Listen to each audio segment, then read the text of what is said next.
નમસ્કાર મિત્રો, જય હિન્દ, જય ભારત। આજે વાત કરશું પાક સંગ્રહ સ્ટ્રક્ચર યોજના વિશે।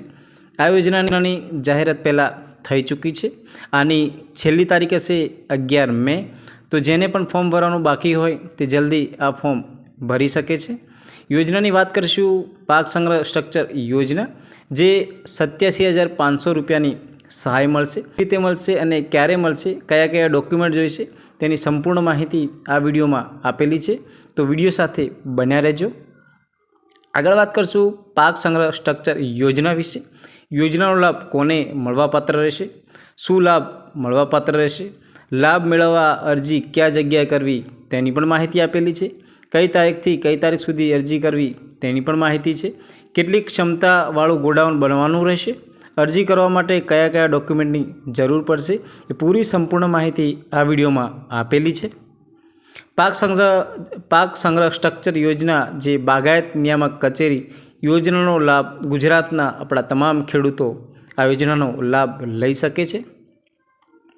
પાક સંગ્રહ સ્ટ્રક્ચર યોજના જે કયા પાક માટે છે, મતલબ જે ડુંગળીના પાક જે કરતા હોય તેના માટે આ યોજના અમલમાં મૂકેલી છે સરકારે। તમામ જે ખેડૂતો છે તે કુલ ખર્ચના 50% અથવા 87,500 રૂપિયાની સબસિડી મળવાપાત્ર રહેશે। જેમ કે તમે 50%, એક્ઝામ્પલ કે તમે 100 રૂપિયાનો ખર્ચો કરશો તો સરકાર તરફથી તમને 50 રૂપિયાનો સહાય મળશે। પાક સંગ્રહ સ્ટ્રક્ચર જે યોજના છે તે મહત્ત્વની વેબસાઇટ છે આઈ ખેડૂત પોર્ટલ પર તમારે જવાનું રહેશે।